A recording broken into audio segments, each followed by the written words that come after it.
is Nina, and I know I promised that I will be posting constantly, diba? But then again, so we had lots and lots of things on our plate, and I wasn't able to do so. So, right now, I'm going to walk you through my week. So this is a live update. Okay. I do have common colds kung tawagin, diba?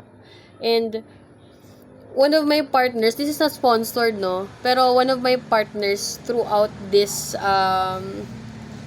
messy world is katingko. So, yan. This one is peppermint scented. So, I really love this. Although I really prefer lavender, I've come to love this peppermint one. So, it's actually a set that my parents gave me, no? And of course, this one, their inhaler. My gosh. Ang dami-daming biyahe na ginawa ni Akla. So, I had a bunch of meetings, one after another. Dami-dami ko ding mga online classes. Actually, I just finished one. And then, I'm gonna go for another meeting. Today din yan. Ayan. And, there was a comment, no? And a suggestion from from one of my favorite professors for RPH. So, shout out kay Ma'am Mary Grace Castellon. I really love your suggestion. Wherein, she told me to, talk about paano yung confidence ng public speaking and all that. Although, guys, I'm not the, super expert, but I do have some credentials and training to back me up with this one. So, during my senior high school days, during my, junior high in LM, I was asked or tasked to host. Mostly I do English hosting.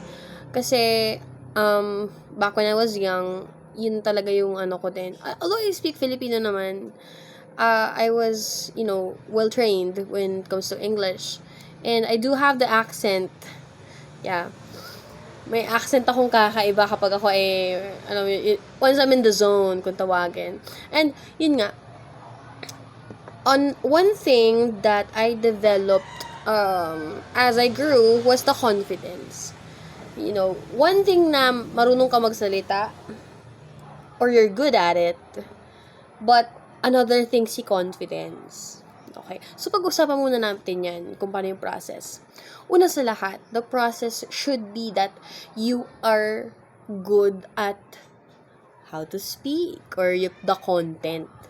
Because being able to speak would be for nothing kung wala namang kwenta yung sinasabi mo, 'di ba?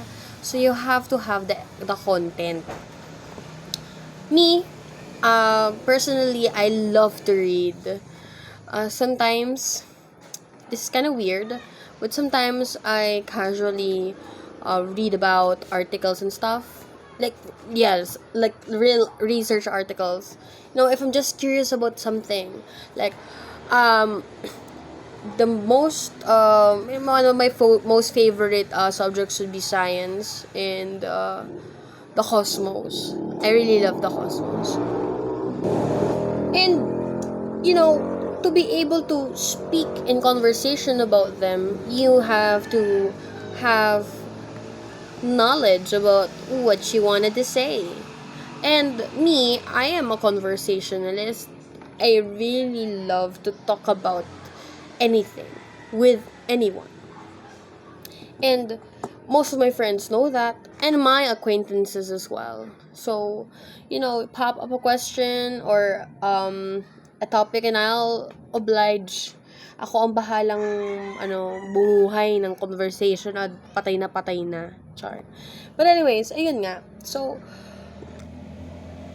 to make the story short, kailangan alam mo kung ano ba yung gusto mong sabihin. You have to read. Ako, I practice through conversations. Let's say, for example, I heard this accent or this quotation or phrase in English, and I would, casually jab it and interject it, i-inject rather, sa isang conversation with a person or a friend. And that actually is a practice. Mas magandang, guys, to learn a language, you have to, like, speak. Let it flow out of you in a random, casual way. Sa una, it might be weird because you're not used to it, but, we have to start somewhere, and that's where you should start. You have to read, you have to watch English movies, and books. Ako, I prefer to have a dictionary whenever I am reading. I have a dictionary by my side. Dati ang dictionary ko, 2 ganyang kakakapal. Yes. And I was about, like, elim nun eh. Elim ako nun. Because I really wanted to read. And I started out with the ones that has pictures until I started out with novels, ganon. And I was really blessed with the luxury of having lots and lots of books here sa bahay. And, ayun, that's what made me who I am today. Because, hindi naman sa forced, pero noon, I felt really forced before. Until I really sort of taken it as a self-improving thing. And I really loved reading. I actually loved learning, so this happened. And then when I check another book, so it didn't happen. So which is which? Until, up comes Google, we can search anything now with just the tip of our hands. But then again, I still love to read books, even my Google. Kasi I'd love to have, like, as an actual basis for what I am talking about, or mga ganon. Anyways, so yun na nga. The content. You have to have the content first. Nail it. Next is the way you present. Alam nyo, napaka-importante ng intonations. Napaka-importante ng intonations. Knowing when to stop, mga ganon. Because, guys, ang pangit naman kung magbabasa ka na, the Constitution and bylaws of there's no confidence in that. You have to have some sort of liveliness. And from that, guys, actually, doon na nagsasanga-sanga yan eh. Matututunan mo yung, paano ba yung tone ng liveliness, and yung parang commercial yung medyo standardized na formality. Like, for example, I am hosting Chenes, mga ganun. So, it plays along. So, again, know your content. Next is practice the way you speak. Oo. Importante yung mga sinasabi sa atin ng mga English teacher natin noon. Yes. As well as our Filipino teachers. Because those are the things na we often utter when we are speaking. Okay? So, it's not good that you're only good at speaking. You should also practice it in writing. Kasi, in the first place, hindi ka naman agad mag-i-speech ng through your mind lang, or yung by memorization. Hindi. Ako nga, hindi ako nagaganon. Si Professor X, hindi din ganon. Char. Professor X, punta siya dito. Char. So, ayun nga. Una-una sa lahat, kailangan na you also write it muna. Ito yung common misconception ng mga nagre-report na, ay, babasahin lang naman yung reporting. Hell nah. That's not reporting. What the true reporting is that you understand the concept, then you give examples. You understand the concept of the slide, and then you explain it briefly lang. Kasi binasa mo na eh. Explain it briefly, siguro 1 sentence. And then you provide examples. Relatable examples. Best kapag real to life. Kasi mas applicable yun at mas maiintindihan yun ng mga pagpapaliwanagan mo. But, of course, it all depends with your audience. So, magkakaiba-iba ang magiging delivery natin. But anyways, so, kaya ko naman sinasabi na kailangan din magaling ka sa writing because you might lead yourself to a different path. So, dapat kapag may speech ka, ito yung, isipin mo na lang puno. Ito si trunk. Ito yung main topic mo. Ngayon, syempre, magbibigay ka example, may konting sanga. Tapos, ganun-ganun ulit. Kapag nag-i-speech ka, you tend to like, di mo na alam kung saan ka pupunta, te. Nawala ka na dun sa main topic mo. I often do that a lot. Because sometimes, I just wing it. But, hindi yun tama. You know, pagka mga formal na mga speeches or mga hosting or stuff, or you're delivering a message, bawal yun. You have to, it's not bad to have your cue card. Pero utang na loob naman, guys. Huwag naman yung isang A4 na ang dami, ang laki-laki. As much as possible, cue cards should be at least half an A4 like this. No, like hosts do. Kasi, unang-una sa lahat, kailangan ganyan dapat ang pagbabasa. Malas mo na lang kapag ikaw ay may labo ang mata. Pero, yun na nga, ganyan. Hindi dapat natatakpan ang mukha mo. Gets? Diba? Hindi dapat natatakpan yung mukha mo. Ganyan lang siya. Ngayon, kung malabo mata mo, ay hindi siguro may iwasan na gaganyan ka, onte, ganun. Pero, you should get glasses. Yeah, you should get glasses. Anyways, mabalik tayo sa last natin. My last point. You know, confidence doesn't come overnight.